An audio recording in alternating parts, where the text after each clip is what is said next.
All the girls wanted the Korean Mafia's Heir, except the new quiet black girl he really liked. Mary was the new transfer student of Hanguk Elite University. And unlike every girl in Hanguk Elite University who wanted Kwon Hale, Mary was uninterested, and she was the one girl Hale found interesting.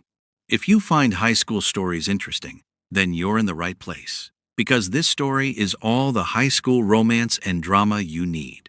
Ensure to hit that subscribe button and tap the notification bell right now, because we tell Afro-Korean romance stories like these on this channel every single week, and you do not want to miss what is coming. Now let us tell you a bit about the new black girl that left her home to come to Seoul. The lights of Seoul, from 10,000 meters, looked like someone had spilled a jar of gold across the ground and never bothered to clean it up. Mary Asante had her forehead against the cold plane window and her scholarship letter folded in her jacket pocket, creased from being opened and refolded too many times over the past 3 weeks. She had read it so many times she could recite it. Full academic scholarship, Hanguk Elite University, Department of International Relations and Policy. 4 years. 4 years in Seoul. She thought about her mother standing at the Kotoka airport that morning, holding her face in both hands the way she did when she was trying to memorize something. You call me when you land. You call me the minute you land, Mary. I don't care what time it is here. She had nodded. Her mother had pulled her in for a hug that lasted longer than either of them planned for, and then stepped back and straightened Mary's jacket collar, even though it didn't need straightening. Something to do with her hands. Mary had walked through the departure gate without looking back, because if she had looked back, she would have seen her mother's face, and then she would not have walked through it. She looked at Seoul below her now, enormous, blazing, completely indifferent to the fact that she was arriving in it. Okay, she thought. Okay. She put the scholarship letter back in her pocket and straightened up in her seat. The university gates of Hanguk Elite appeared at 8 in the morning grand, stone, the kind of entrance that was designed to make you feel the weight of what you were walking into. Mary walked through them with one large bag on her back and the particular focused expression of someone who has decided not to be overwhelmed. The courtyard was busy. Students crossing in every direction, groups clustered near the steps, the noise of 100 conversations layered on top of each other. And then, not all at once, but like a wave moving outward, from where she stood, it began. A girl walking past slowed, stopped, pulled her friend's sleeve without taking her eyes off Mary. Wait, is she a new student? Has to be. I've never seen her. No. 2 boys at the steps noticed. One nudged the other. Is she a transfer? She must be. Wait, is she? Another black girl? Didn't we literally just have one? Last semester? A group near the fountain. 3 girls. Phones already rising. Why is she walking like that though? Like what? Like I don't know, like she owns the place or something. She looks so, she's actually kind of pretty. Shh, she might hear you. Do you think she speaks Korean? Someone should tell her about the actually never mind. Mary heard every word, every single one. She had good hearing, and the whispers were not as quiet as the people making them believed. Her face gave nothing. Straight spine, eyes forward. She had decided on the plane that whatever this place threw at her in the first 5 minutes, she was not going to flinch at it. And she was a person who kept her decisions. She found the administration building, got her dormitory key, found her room small, clean, a window that looked out onto a courtyard below. She unpacked with quiet efficiency, hanging things, stacking things, making the small space hers in the particular way that people who have had to make unfamiliar spaces theirs quickly develop. Then she sat on the edge of the bed. The room was very quiet, very far from Accra. She sat with that for exactly 60 seconds. Then she stood up, picked up her bag, and went to find the library. The library was the first place she really exhaled. High ceilings, long windows.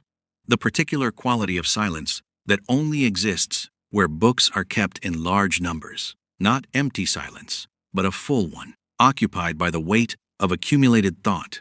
She found a corner table on the 3rd floor, set down her bag, spread out her Korean language textbook and her policy reading list, and felt her shoulders come down from where they had been sitting since the airport. She had been there perhaps 20 minutes working through vocabulary, building the careful architecture of a language she had been studying for a year and a half, and still did not fully trust herself in when someone dropped into the seat across from her. No asking, just appeared. She looked up sharply. A boy, brown skin, easy open face, with eyes that were already slightly amused about something. He had set a coffee cup from the vending machine down in front of her side of the table, like he was making a peace offering. She stared at the coffee, stared at him. "You look like you're about to fight that textbook," he said, in English, with the particular confidence of someone who has correctly identified something. "I don't know you," she said. "Not yet," he said cheerfully. "That coffee's for you. The machine on the second floor actually works. The one on this floor is a scam. Don't use it." He settled back in his seat. "I'm Daniel." She looked at him for another moment, then at the coffee, then back at him. "How did you know I spoke English?" "Because you were muttering at your textbook in it," he said. "Also, your reading list is in English. Also, and you're Ghanaian, right? Of course you'd speak English fluently." He nodded at her bag. "That's a University of Ghana library sticker." She looked down at her bag. There was indeed a University of Ghana library sticker that she had completely forgotten about. "Mary," she said, after a pause. "First week?" he asked. "Second day." He nodded with the gravity of someone who has been through something and survived it. The staring. "Yes. It doesn't stop completely," he said. "But it gets easier to stop caring about. By week 3, you'll be walking through this courtyard like..." He did an impression of someone extremely unbothered. "You know, you'll find your thing." End quote. "I have my thing," she said, gesturing at her books. "Good," he said. "That's a good thing to have." She looked at him properly. He had the face of someone who was not going to be easily gotten rid of and who knew it and was not apologetic about it. She decided she did not entirely mind. They talked not formally, not in the way of people introducing themselves, but in the way of people who have recognized something in each other and are following the thread of it. He told her things about the school, the layout, the cafeteria that was worth going to, and the one that wasn't, which professors were fair and which ones weren't, the social architecture that governed everything from where you sat to how you were talked about. He told her about it the way someone who has mapped a difficult territory tells someone who has just arrived not to frighten, but to orient. And then he got to a particular name and paused. She noticed the pause. "There's one person," he said, "that you'll probably hear about before the week is out." "Who?" Daniel turned his coffee cup slowly in his hands. "Kwon Hale." He said it the way people say the names of weather systems. His family, they're connected to this university at a level that's not really about academics. His father's name opens things and closes things in this city. He paused. "Just don't get in his way. Not because I don't know what kind of person he is, honestly, but the world around him has weight." Mary filed this carefully. "What does he look like?" "Tall, dark hair. Looks like he's never smiled voluntarily in his life." Daniel tilted his head. "You'll know him when you see him. Trust me." "Why?" she asked. "You'll understand when it happens," he said. "Just be careful. That's all." She nodded, looked back at her textbook, filed Kwon Hale in the part of her mind marked noted. 2 days later, Mary was at her corner table. It had already become her corner table, the way places become yours, when you return to them with enough consistency and intention. Books spread across the entire surface, locks pulled up, earphones in. She was working through a dense Korean legal text with the focused aggression of someone who refuses to be defeated by grammar, and she was somewhere else, entirely in her head. The library shifted. She registered it the way you register a change in pressure, not consciously, not immediately, but somewhere in the body before the mind catches up. The particular quality of noise in the room altered. Voices dropped. Movement slowed. She was aware, distantly, of the library rearranging itself around something. She finished her sentence, turned a page. Footsteps, stopping near her table, not at her table, near it. Then, a different set of footsteps, coming closer. A presence at her table directly. A shadow falling across her page. "Hey!" She took her earphones out. Looked up. A young man she didn't recognize, sharp-faced jacket. The particular posture of someone who was used to standing slightly behind someone important. He was looking at her the way people look at something that is occupying space they have already allocated elsewhere. "You're going to have to move," he said. Mary looked at him, then at the table, then back at him. "Sorry?" "This table," he said it, like it was already resolved, like they were past the part where she might have questions. "Find somewhere else." She set her pen down slowly. "I got here first." "That's not really. That's exactly how it is." "Unless you have your name stamped here?" she snapped back.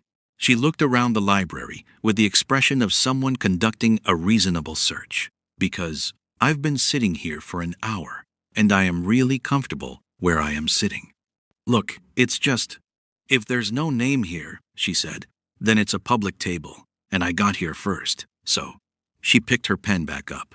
The young man opened his mouth, closed it. "Leave it." Quiet. From somewhere behind him. Not loud. It was never loud. But it had the particular quality of a voice that had never needed volume to be heard. The young man turned. Mary looked past him. Quan Hale was standing several feet away. He was not looking at her, he was looking at his associate with the mild expression of someone correcting a minor inconvenience. He said something in Korean, short, simple, that Mary caught enough of to understand as, "Just find another one, it doesn't matter."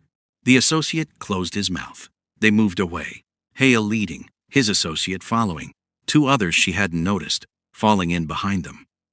They settled at a table across the library. Mary watched them go. Her eyes settled on Heir's back. Then, as he pulled out his chair and sat down his profile, she studied it for a moment, with the quiet assessment she gave to anything she was trying to understand. That's probably him. She recognized him not from the description, though the description fit, but from the quality of the room around him, the way everything had adjusted. Daniel had said the room changes when he walks in, and she had thought that was an exaggeration. It wasn't. She looked at him for a moment, longer than she meant to. Then, she put her earphones back in and returned to her sentence. Across the library, Quan Hail opened his book. He did not read it. He stared at the page and thought about the girl at the corner table who had looked at Junjun, who nobody looked at directly because of who stood behind him, and asked, completely calmly, if there was a name. He had heard it from across the library. Everyone had heard it. The quality of silence that had followed her question was the kind that meant a room of people were all thinking the same thing at the same time. He had told June to leave it because it was a library table, and it genuinely didn't matter. That was the rational reason, the complete reason. He turned a page he hadn't read. He had been in this school for 2 years. He could not think of a single time anyone had looked at June that way. He turned another page. He still wasn't reading. He told himself it was because the library was a different kind of quiet now, or perhaps it had always been this quiet, and he had never sat far enough from his usual table to notice. He told himself he was just thinking. He was always thinking about something. He was not specifically thinking about the way she had picked her pen back up. He looked up once, just briefly, across the library. She was already writing, completely gone back into whatever she had been doing before any of it happened, like it had cost her absolutely nothing. Quan Hai looked back at his book. He read the same paragraph 4 times. Part 4, Gravity. She started noticing him the way you notice a recurring detail in a text. Once you have seen it, you cannot stop seeing it. He was in the east wing of the library on Tuesday, when she always worked there. He was at the campus cafe on Thursday, 2 tables from where she sat. He was crossing the courtyard on Friday afternoon when she was crossing it in the opposite direction, and their paths didn't intersect, but she registered the precise moment they almost did. She noticed because she noticed things. It was her nature and her training, and she had long stopped trying to switch it off. She didn't mention it to Daniel. Daniel, however, had the observational instincts of someone who had survived 2 years at this school by paying close attention to things. "So," he said one afternoon, sliding his cafeteria tray across from hers with the studied casualness of someone who had been waiting to say something. "How's the library?" "Fine," she said. "Yeah? Nothing interesting happening in the library?" "Daniel, I'm just asking about your studies, your academic life. I'm being supportive. You're being nosy. Those can be the same thing," he said pleasantly, and ate his food. Their first real conversation happened on a Wednesday afternoon. She was working through a Korean political theory text that was defeating her, not the vocabulary. She had the vocabulary, but the sentence construction kept doing something strange, where the meaning shifted depending on which element you weighted. And she was muttering about it in English and Twi, in a mixture she was not aware was audible until a voice from somewhere to her left said, without any particular investment, "You're reading it backwards." She stopped, turned. Heir was 2 tables away, reading something else entirely. He had not looked up. "Excuse me?" "The structure," he said, still not looking up. "In that kind of sentence, the important word is always at the end. You're waiting the beginning.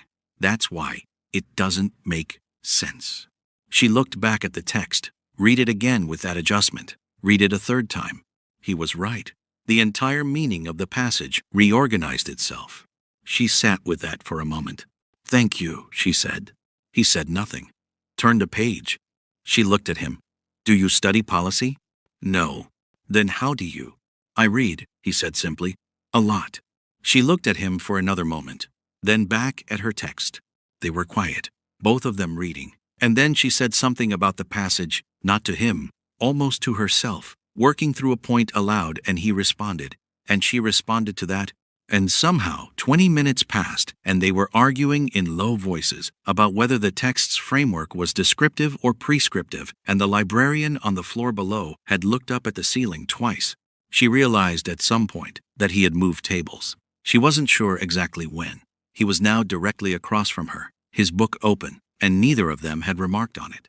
He had not planned to move tables. He had planned, to the extent that he had planned anything, to say the thing about the sentence structure, which was obvious and would have bothered him to leave unsaid, and then return to his own work. Clean. Done.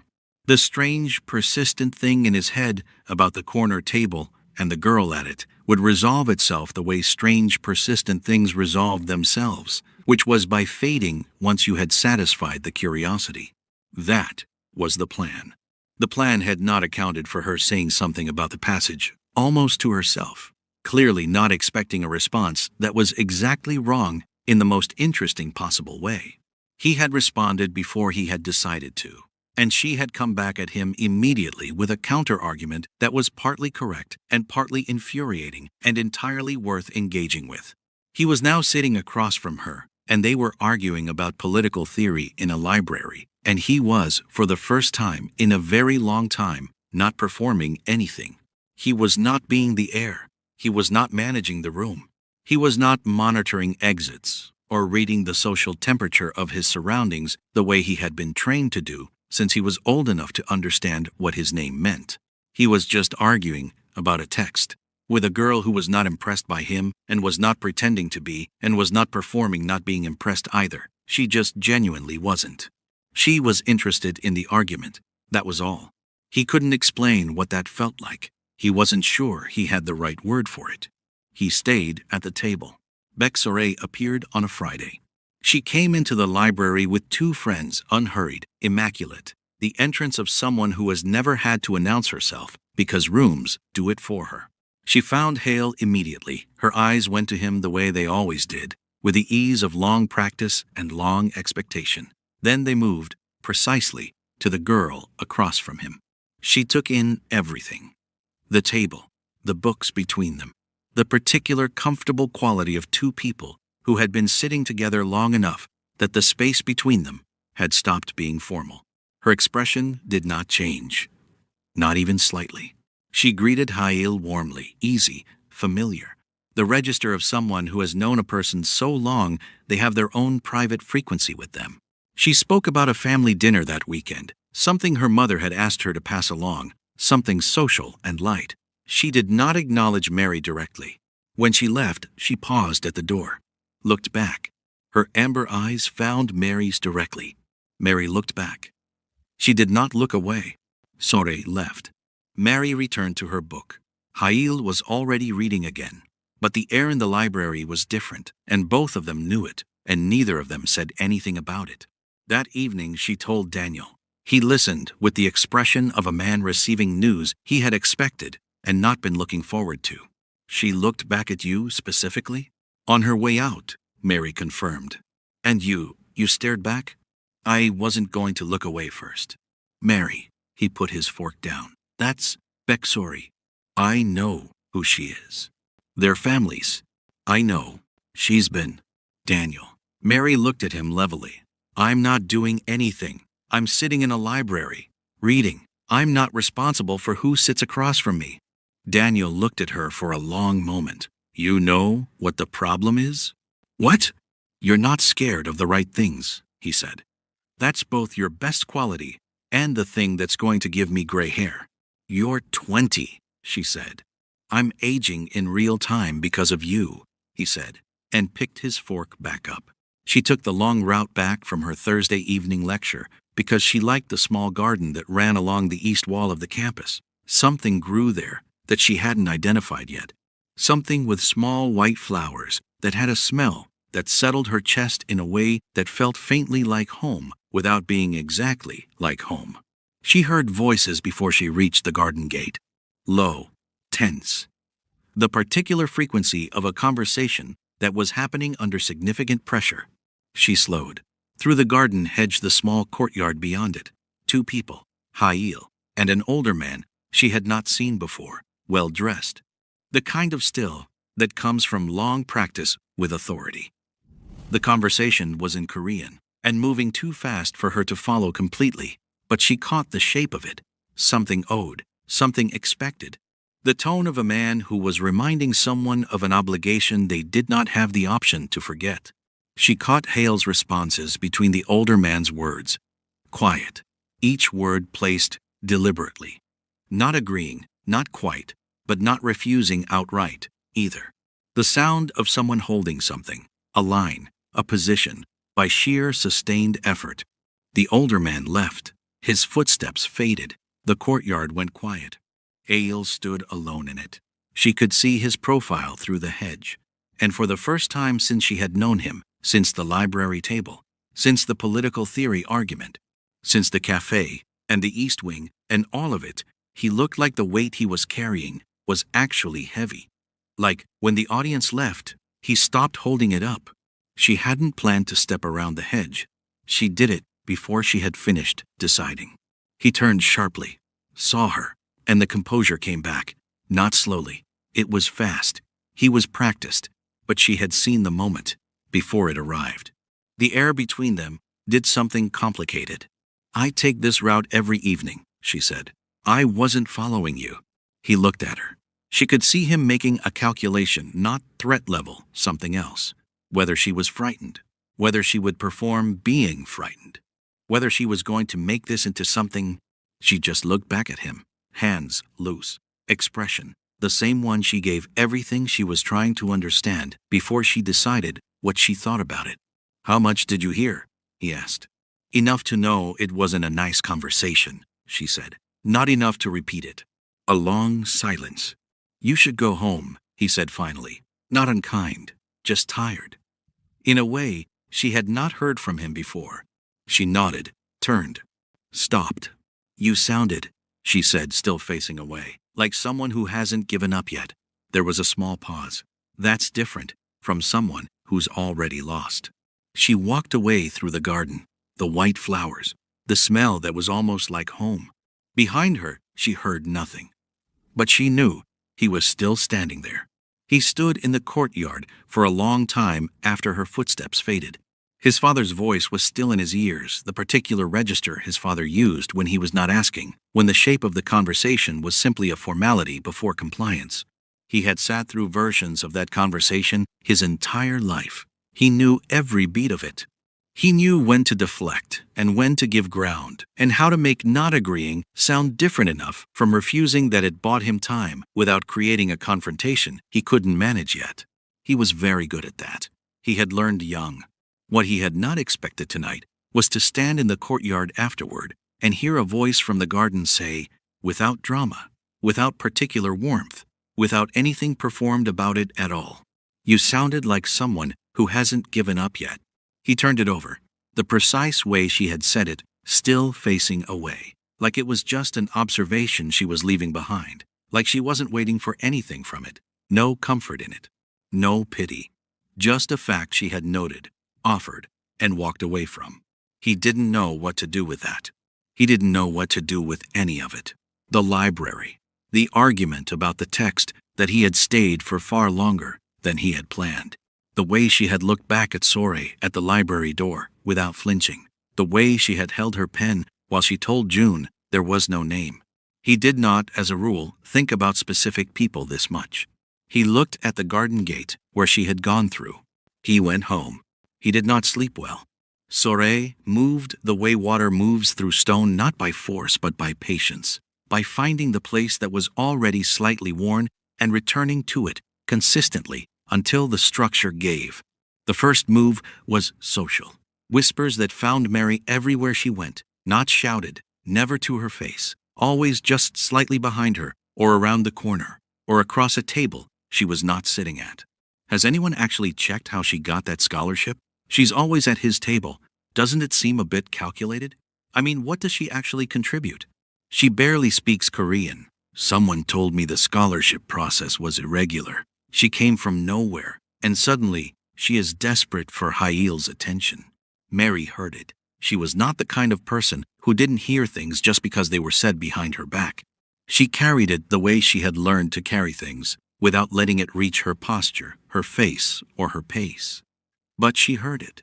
The second move arrived in her dormitory mailbox on a Tuesday morning. A formal notice her scholarship documentation required additional verification. 3 submitted documents under review. Housing stipend frozen pending resolution. She read it twice, set it on her desk, read it once more. Then she went and found Daniel and handed it to him without saying anything. He read it. His expression shifted through several things quickly before it settled on something controlled. "Mary, I know," she said.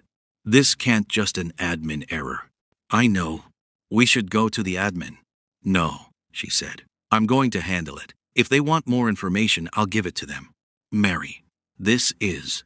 "Daniel," she looked at him. "I study policy. I specifically study how institutions exercise power and how to navigate and challenge that exercise. This," she gestured at the letter, "is institutional pressure, and I know exactly how to fight it." She paused. "Let me fight it." Daniel looked at her for a long moment. Then he sighed, the specific sigh of a person who knows they are not going to win this and is making peace with that. "Fine," he said, "but I'm here. Whatever you need, whatever time, I'm here." "I know," she said, and meant it completely. She spent 2 weeks navigating the administration with a precision that would have surprised people who didn't know her and surprised nobody who did. She arrived at offices on time.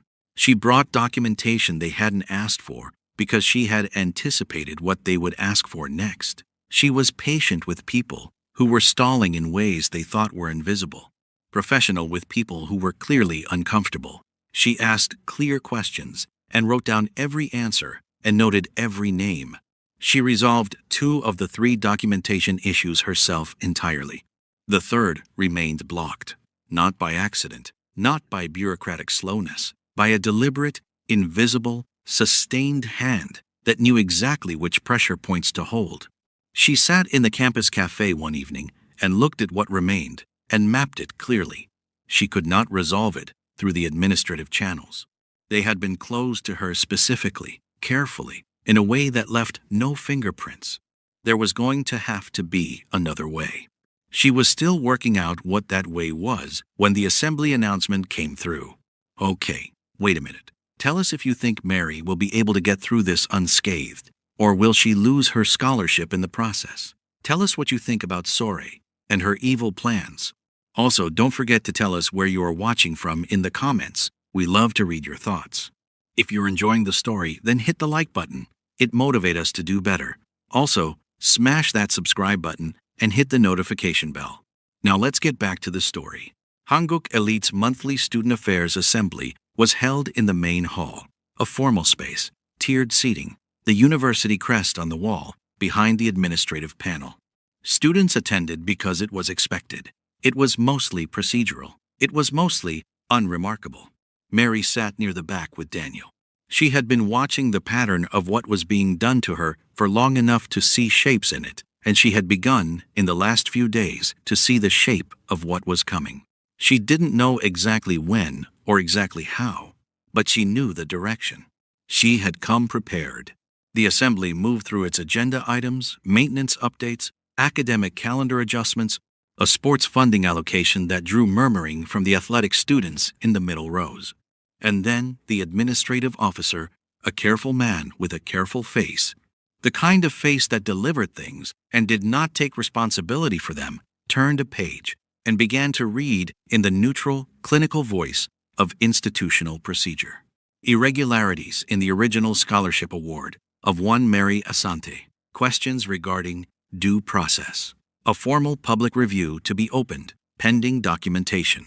She heard Daniel inhale beside her. The room was quiet. The particular quiet of a large group of people deciding this was not their concern. Students studying their phones, eyes finding the floor. The collective unconscious of people choosing not to be involved. Mary, Daniel said, very quietly. She was already standing up. The room shifted. She felt it, the collective physical adjustment of 200 people registering that something unexpected was happening. She spoke clearly. She had been preparing for this for 2 weeks without knowing exactly what form it would take, but she had been preparing, building her documentation, recording every interaction, mapping every procedural step. She knew the scholarship committee's published criteria. She knew the timeline of her application. She knew the names of every person who had reviewed and approved it. She knew the precise sequence of the interference she had faced and the record she had built of navigating it. She laid it out with the structured clarity of someone who has prepared a case and is presenting it. When she finished, the room was very still. The administrative officer looked at his papers. A few students were exchanging glances now, but the room was in that particular suspended state, waiting to see which way things would fall before committing to a direction. The pause stretched. The administrative officer finally spoke. Though your presentation is noted, you are wrong. He was still speaking when Hale interrupted him. She's right. From the third row, low, unhurried, familiar. The entire room turned. Heir had not planned to speak. He had come to the assembly because his family's association with the university made his attendance at these things appropriate. He had been sitting in the third row with the particular quality of presence he maintained in public spaces, visible, composed, a surface that gave nothing away. And then the administrative officer had begun to read from his paper. He had recognized the shape of it immediately. He knew they were coming for Mary. He knew Sore must have planned something. He had looked at her. She was sitting near the back, and she was already very still. The particular stillness of someone who has been expecting something and has just seen it arrive, not surprised, prepared. And then she stood up. He watched her speak. The room was quiet, in the way rooms go quiet when something is happening that they haven't been given a script for. She was not performing. She was not making a scene. She was presenting a case, structured, precise, exactly correct, in a room full of people who had decided to look at the floor. He felt something move in him, not urgency exactly, something simpler than that. Something that had been sitting in him since the library table and the garden courtyard, and the way she said, "You sounded like someone who hasn't given up yet." Something that had been accumulating quietly for weeks without his full permission. She finished speaking. The room was deciding. He could feel it, the collective weight of a group of people trying to determine which way was safe. And Quan Hale, who had spent his entire life being careful about what he put his name to and where he chose to place the weight of it, stood up.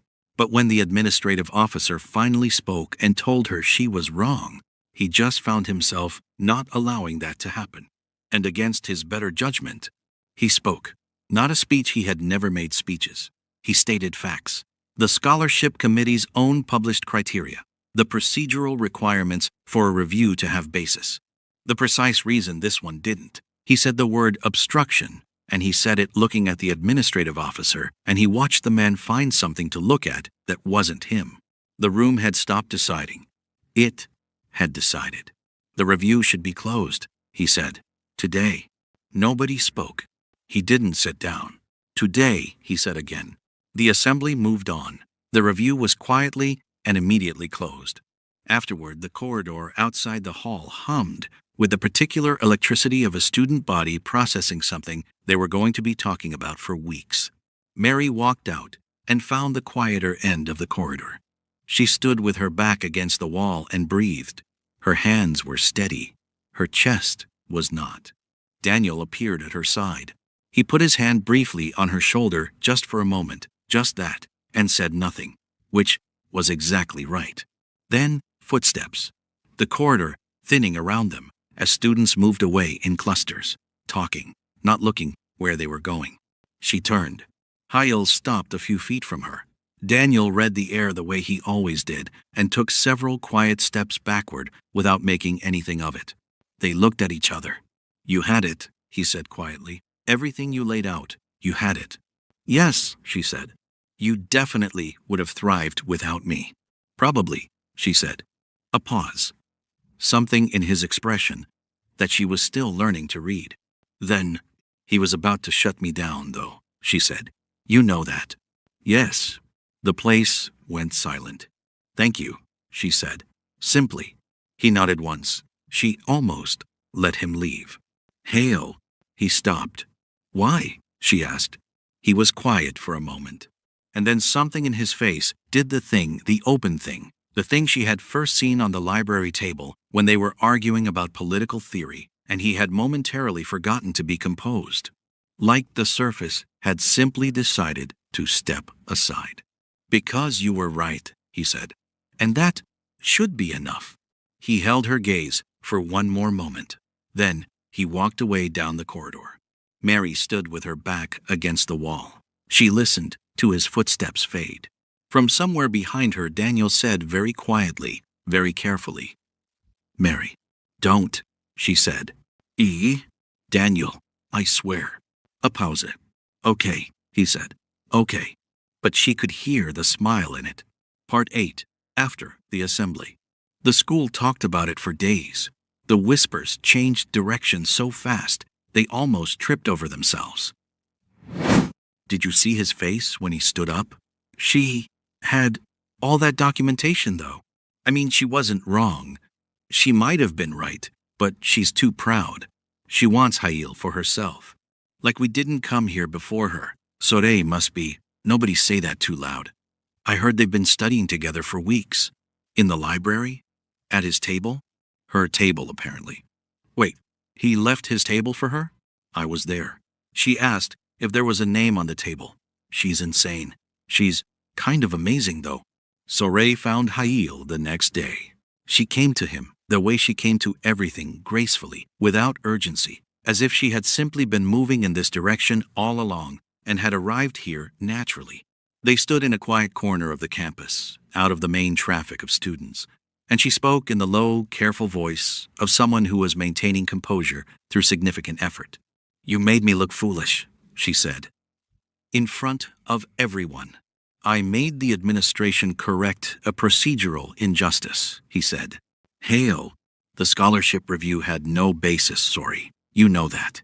I don't know what you're talking about, she said. Her voice was perfectly smooth. He looked at her. Yes, you do. A silence. Her amber eyes held his steadily. Our families, she said finally.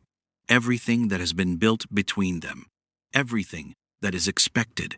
You know what this looks like. I know what it looks like, he said. I've always known. Then act like it, she said. That girl is not part of your world. She came here on a scholarship. She'll complete her degree. She'll go home. That is the whole story. You are Sore. She stopped. Don't start, please, he said quietly. Don't tell me what my story is. Something moved in her face. Small, controlled, gone in an instant. She left. Gracefully, she was always graceful. But the set of her shoulders when she turned the corner was different from when she had arrived. And he noticed it because he noticed everything. He came to the library on the next day and sat across from her and did not pretend he had another reason to be there. She looked up when he sat down, looked at him for a moment. I saw you talking to Sore, Mary said. Yes, we talked. How was that? Fine, he said. She looked at him for another moment. Is it going to cause problems for you? Probably, he said. I'll manage it.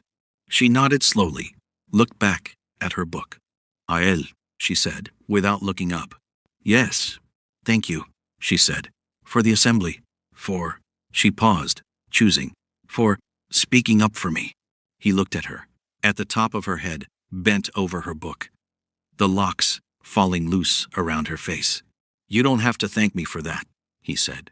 I actually should, she said. They opened their books. The library was quiet around them, the warm, specific quiet of their corner table. And it was, Hale thought, the most comfortable he had been in a room in as long as he could remember. He stole glances at her, and the warmth he felt in his chest. He just knew. He was definitely falling for her. Part 9. The Cultural Night. Daniel had signed her name on the Cultural Night performance list in what she could only describe as an act of cheerful sabotage. I didn't agree to that, she had said when she found out. You didn't disagree either, he said. You just didn't respond when I mentioned it, which I interpreted as yes. That is not what. Mary, you can sing. I've heard you in the dormitory corridor when you don't think anyone's listening. You're doing it. It'll be fine. I'm going to. It'll be fine, he said, with the absolute serenity of a man who knows he is right. The International Cultural Night filled the main hall with a warmth that the assembly had never had.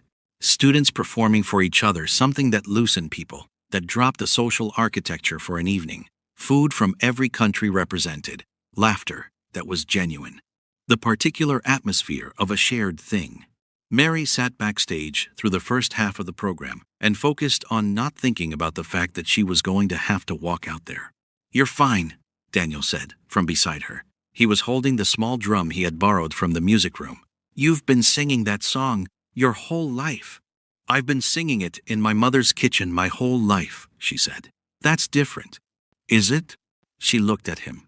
Is it actually different, he said? Or is it just more people watching? She thought about her grandmother, sitting in the compound at evening, singing to nobody in particular, to the air and the light, and the simple fact of still being there. No, she said quietly. It's the same thing. Right, said Daniel. So, she walked onto the stage simply. Daniel sat at the side with his drum. The hall was warm and full and watching. She closed her eyes. She thought about her grandmother, about her mother at the airport, hands on her face, memorizing, about the smell of the white flowers in the campus garden that was almost like home, about being 10,000 kilometers from everything she had ever known and still being completely, entirely herself. She sang. Quan Hail was near the back of the hall. He had come because Sore had mentioned it, one of those social appearances that the family's relationship with the university made appropriate. He had planned to stay the minimum amount of time that registered as present. He heard her voice and stopped moving. He didn't know the song. He didn't know the language. It didn't matter. There are voices that exist below the level of language that speak to something in the body before the mind can organize a response. And hers was one of them. The homesickness in it, the love in it. The thing that was both beautiful and painful and didn't apologize for being both simultaneously. The hall had gone completely still. He was still too. Beside him, Sore leaned close, said something near his ear, quiet, precise, designed to interrupt, to reframe, to remind him of what he was supposed to be thinking about and who he was supposed to be thinking about it with. He did not hear it. He was watching Mary stand at the front of the hall with her eyes closed, and everything she was holding, the distance, the strangeness, the sheer effort of being here, all of it transformed into something that filled the room. Not hidden, not performed, just used, given to the song, given to the air. He felt something in his chest do something he didn't have a controlled response for. He had been falling for weeks. He understood that now, with the specific clarity of something that has been true for a while, finally arriving in full view.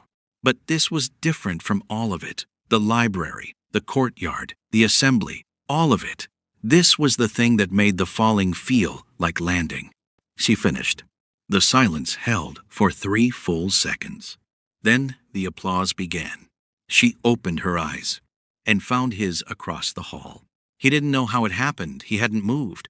He hadn't done anything to draw her attention. He was at the back of a full room. But her eyes found his directly, in the first second she was looking, as if they had known where to go. His face was doing something he couldn't control. He knew it. He couldn't stop it. She looked away first. He watched the warmth rise in her face. Kwan Hail stood at the back of the hall and understood, with complete and somewhat inconvenient certainty, that he was entirely finished. She was on the steps outside afterward. Night air, soul humming below and around and above everything the way it always did. She had her knees pulled up and was looking at nothing in particular. He sat beside her.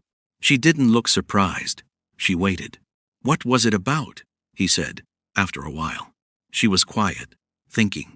"My grandmother used to sing it," she said slowly, "when things were both good and sad at the same time. Like when my mom left for university, or when someone got married. Happy, but also something ending." She paused. "There's no clean translation.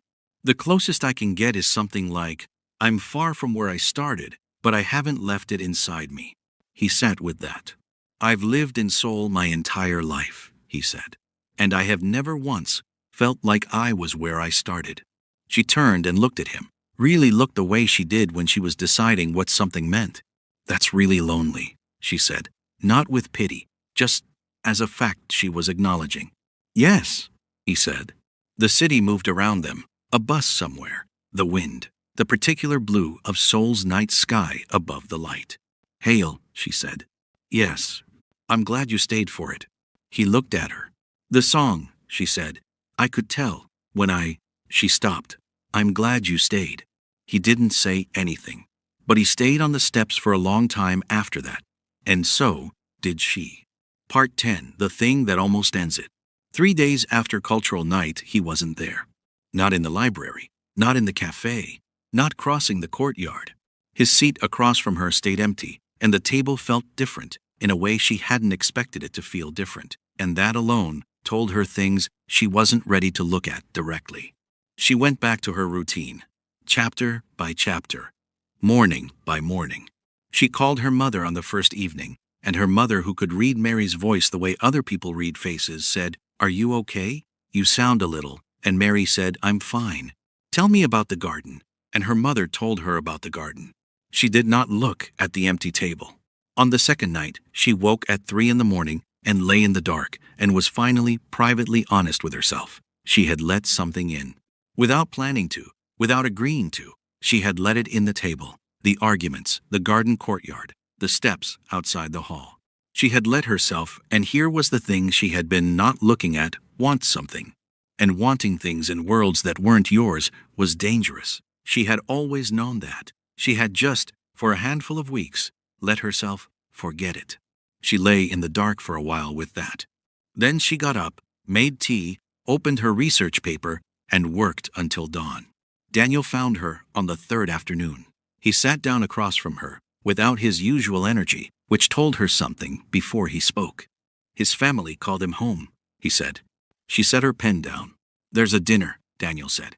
"The Beck family. The kind that's not called an announcement, but everyone knows what it is." She nodded, slowly. "Mary, it's fine," she said. "You don't have to." "Daniel, it's fine. It's his world. I always knew what it was." He looked at her. "You're allowed to not be fine." She was quiet. The cafeteria moved around. Them trays, voices, the everyday noise of a place that kept going regardless.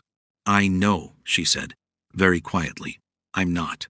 Daniel didn't say anything else. He just stayed at the table, which was what she needed.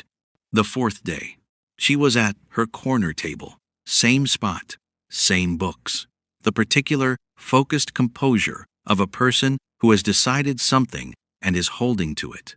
The library door opened. She finished her sentence. Footsteps. Stopping at her table. She looked up. He looked like he hadn't slept in days. He stood there for a moment, and something about the way he was standing was different, less composed, like he had used most of what he had getting here. He sat down across from her. I didn't go, he said. She looked at him. The dinner, he said. I didn't go. The library was quiet around them. Hale. I sat with my father for 3 hours, he said. He told me everything.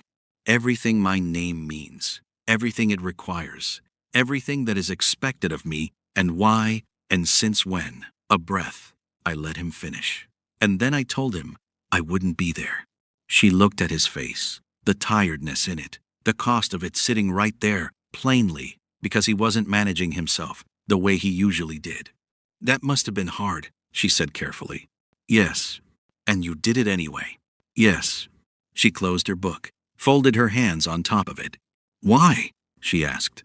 The same question she always asked him. He looked at her across the table. And for the first time, she saw everything that had been sitting behind the composure. All of it. Not performed, not managed, not a calculated decision about what to reveal. Just him, looking at her. Because I heard you sing, he said, and I understood something I've been not understanding on purpose. He paused.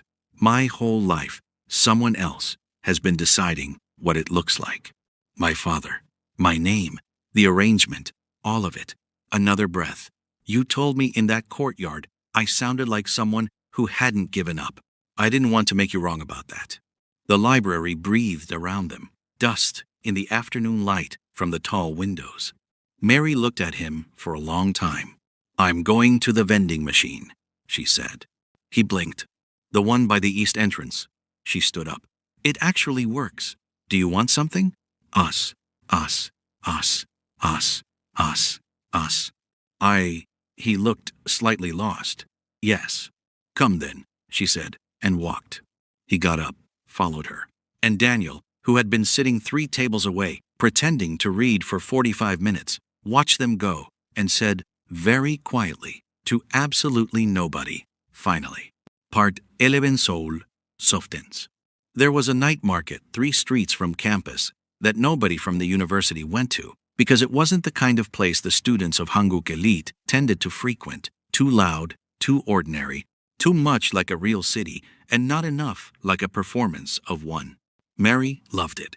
She had found it in her second week, walking back from the library late. She had gone back every Friday since. She had not mentioned it to anyone because it was hers. She mentioned it to Hale.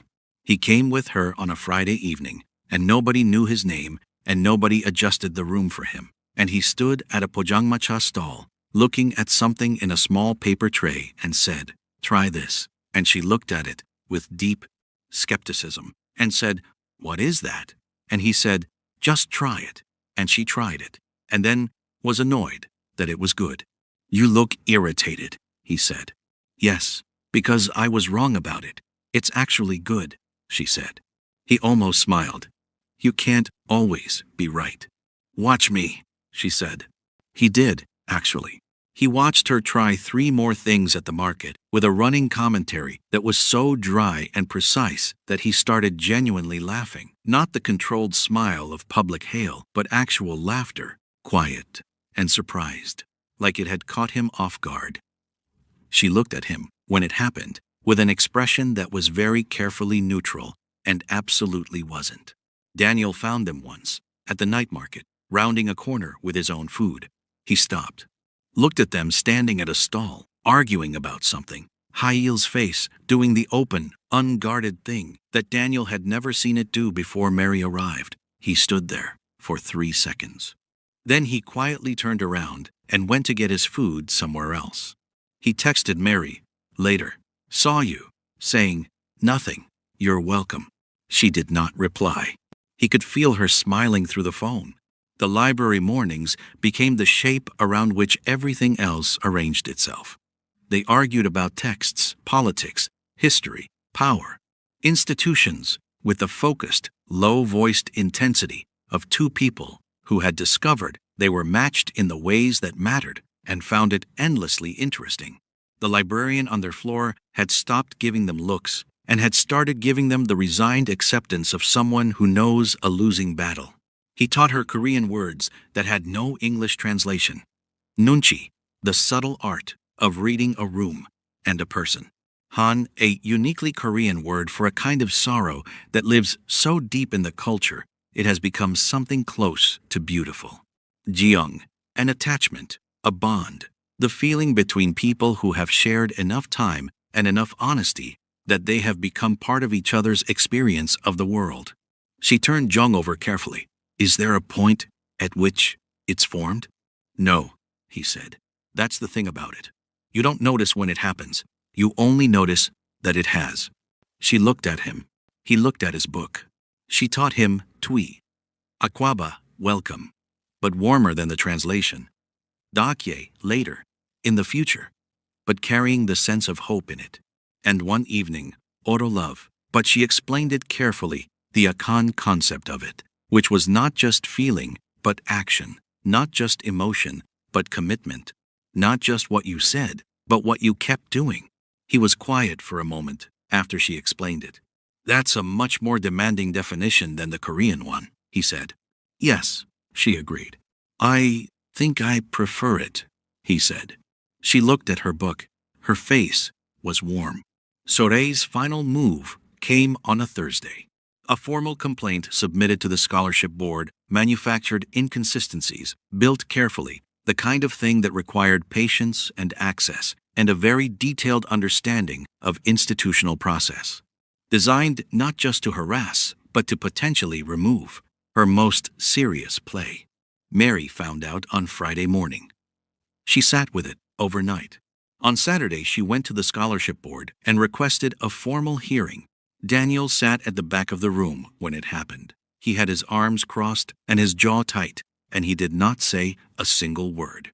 Mary stood at the front and presented everything, every document, every timeline, every record of interference she had been building and cataloging for months.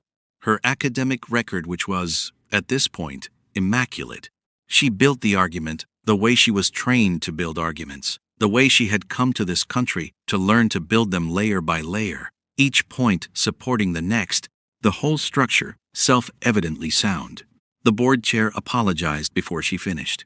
The complaint was dismissed. Her scholarship confirmed for the full remaining duration of her degree. She walked out into the afternoon, and Daniel was on the steps. He stood up when he saw her. "Well, done," she said. He pulled her into a hug. She let him folded into it for a moment, allowed herself that. Over his shoulder she saw Heir at the edge of the courtyard. She didn't know when he had arrived. He was standing very still, hands in his jacket pockets, and when he saw her face over Daniel's shoulder, something in him visibly unknotted. His eyes closed briefly and then opened again. She shook her head slowly at him. "You didn't need to be here." The smallest lift of his shoulder. "I was in the area." She pulled back from Daniel's hug and laughed. It came out sudden and real and completely unplanned, and it startled her the way her own laughter sometimes did when something caught her off guard. She saw it hit him across the courtyard, watched his face do the full, open thing. Everything down, no composure anywhere, just something warm and helpless and completely undefended. Daniel looked between them, looked at the sky. "Right," he said to nobody. "I'm going to get food." Huh, huh, huh. He went. Part 12, What Was Always True. End of year. The campus was winding down. Exams finished. Students leaving in clusters. Bags and boxes appearing in dormitory corridors. The particular bittersweet quality of a place between what it was and what it would be next. Mary was at her corner table, her corner table. She had been here every morning for months, and she was here on the last morning, and she was trying very hard not to notice that she was being sentimental about it and failing completely. She heard the library door and knew without looking. He sat down across from her. He didn't pretend to have another reason. They sat in their familiar silence, the morning light through the tall windows, Seoul, somewhere below and beyond everything. "When do you leave?" he said. "Tomorrow," she said, "early." He nodded. "And you'll be here in September," she said. Not a question. "Yes." Same table, he said quietly. She looked up at him. He was looking at her with the open face, the one she had watched emerge slowly over months, every time more fully, every time less surprised by itself. He put something on the table between them, small, wrapped, simply. "What is this?" "Open it." She unwrapped it slowly. A small leather notebook. She opened the first page. His handwriting, careful, neat Korean on one side, English facing it. She read the first entry, then the second. They were not declarations. They were small, true things, things he had noticed and thought and not said. The way she finished her sentence before she looked up. The first time he heard her argue with her textbook and realized she argued with things she respected. "The garden courtyard," she said. "I hadn't given up yet. I went home and thought about that until it was light. The assembly I stood up before I had decided to. I think I had actually decided weeks ago." She read pages and closed it. She did not trust herself to read more right now. She held it, looked at him. "Heir," she said. "You don't have to say anything," he said. "I just wanted you to have it. Something real. Something that was true. Today." She looked at him across the table. This person who had taken her seriously from a library courtyard and a song and a question she asked twice and never stopped asking, who had stood up in a room full of people choosing not to and said she's right without rehearsing it. "I'm going to tell you something," she said. "Okay. When I got on that plane in Accra, I had one plan. Graduate, go home, do the work I came to do." She paused. "I did not plan for any of this." "I know," he said. "I'm not someone who changes her plans easily. I know that too. But I think," she said slowly, "that you might be worth adjusting for." He looked at her.